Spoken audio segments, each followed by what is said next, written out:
saya pikir itu hal yang sangat baik. Ini tidak mudah, aktivitas di sekolah ini, terlebih pada peserta didik. Itu menjadi salah satu contoh perlu ditiru untuk dilaksanakan. Silakan berjalan sesuai dengan jadwal yang sudah disiapkan. Oke, salam. Shalom. Assalamualaikum warahmatullahi wabarakatuh. Waalaikumsalam warahmatullahi wabarakatuh. Jadi sebelumnya terima kasih Bapak Ibu Guru sudah meluangkan waktu untuk mengikuti kegiatan sosialisasi. Jadi kegiatan ini merupakan salah satu tugas kami PDP Angkatan 4 Provinsi Jepang. Nah, jadi untuk sosialisasi ini tidak semata-mata hanya tugas, tetapi juga ini memang perlu untuk disosialisasikan demi kemajuan sekolah. Salam dan bahagia itu merupakan slogan kami kegiatan pendidikan guru penggerak. Jadi kalau saya sambilan salam dan bahagia, nanti jawab salam dan bahagia dengan muka ceria ya.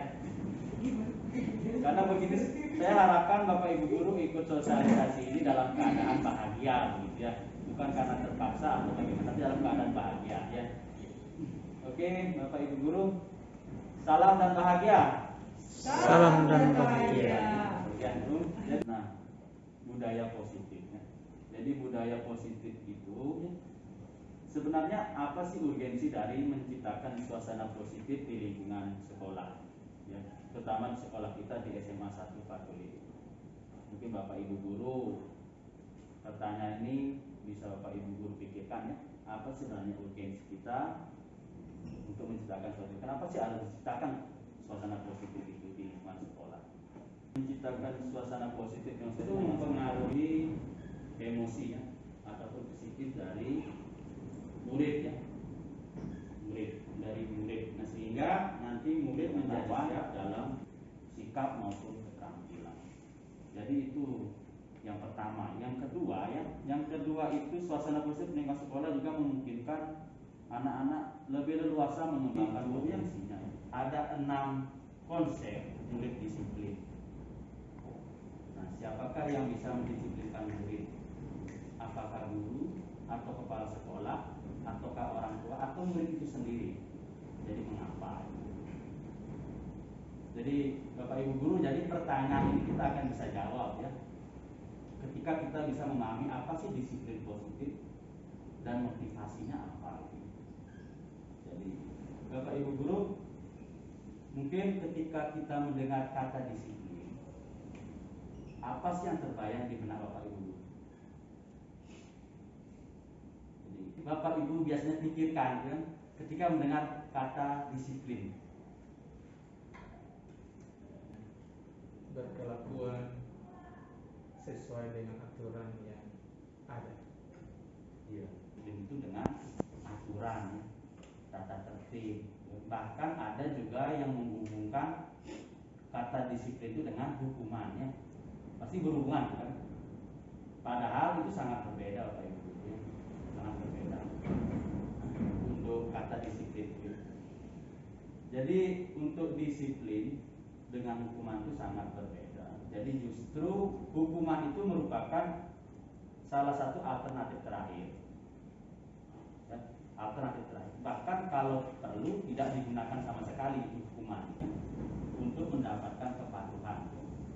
Jadi seperti terpaksa gitu ya, seperti terpaksa lah gitu kan. Makanya cenderung bahwa kata disiplin ini memunculkan sedikit aja menyatakan bahwa untuk mencapai kemerdekaan ya, mencapai kemerdekaan, tentu ini kemerdekaan untuk saat ini ya, itu konteksnya adalah pendidikan saat ini ya. Jadi untuk menciptakan murid yang merdeka, syarat utamanya adalah disiplin yang kuat. Disiplin yang kuat yang dimotivasi secara intrinsik. atau internal ya, dari dalam diri kita ya, dari dalam diri siswa, motivasi. Jadi terkadang orang termotivasi karena untuk menghindari tidak nyamanan. Yang kedua, kadang orang termotivasi untuk mendapatkan imbalan atau penghargaan. Ketiga adalah termotivasi untuk menjadi orang yang mereka inginkan dan menghargai diri sendiri dengan nilai-nilai yang mereka percaya. Jadi ada 3 motivasi ya.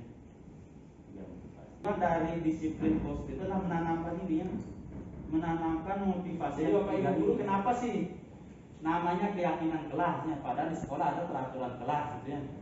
Apa sih? Jadi Bapak Ibu guru, ada pertanyaannya, kenapa kita memiliki peraturan menggunakan helm pada saat berkendaraan? Kenapa kita harus menggunakan helm? Ada peraturan menggunakan helm pada saat kita mengendarai kendaraan, baik sepeda motor ataupun sepeda. Kenapa? Safety, keamanan, keselamatan ya. Itu kan. Jadi itu kan keamanan, keselamatan. Begitu juga kenapa kita harus menggunakan masker ya? Ada peraturan menggunakan masker gitu, setiap saat. Apa itu? menjaga kesehatan. Kesehatan kan? Baik, jadi kesehatan. Jadi Bapak Ibu guru, sebenarnya keselamatan, kesehatan itu yang kita sebut sebagai keyakinan, lebih memotivasi seorang dari dalam atau kita sadari ya sebagai guru ya, posisi kita pengen mengontrol anak-anak ya. Itu memang sifat kita ya sebagai guru, kan posisi kita ya. Makanya posisi kita itu terkadang sebagai penghukum, kadang sebagai membuat orang lain merasa bersalah, kadang juga posisi kita sebagai teman ya buat mereka ya, sebagai pemantau dan bahkan sebagai manajer ya. Nah, coba sebelum kita membahas segitiga restitusi itu, coba Bapak Ibu perhatikan pertanyaan-pertanyaan itu. Sebagai seorang guru, ketika murid Anda melakukan kesalahan, tindakan mana? Kalau nanti Bapak Ibu ada yang melakukan tindakan-tindakan seperti ini ya, jadi ini nanti akan dianggap sebagai kita akan membuat anak itu menjadi anak yang gagal. Katakan kondisi bagi murid untuk memperbaiki kesalahan mereka sehingga mereka bisa kembali pada kelompok mereka dengan baik. Solusinya apa? Ketika anak-anak memiliki masalah ya, kita harus validasi tindakan yang salah itu dulu dengan bertanya, kamu tentu punya alasannya apa ya. Terus apakah ada cara lebih efektif untuk mendapatkan yang kamu butuhkan? Ini berkaitan dengan kebutuhan dasar anak-anak. Nah, setelah kamu validasi tindakan yang salah tersebut, baru menstabilkan identitas ya. Nah ya, kita sampaikan bahwa setiap orang pasti pernah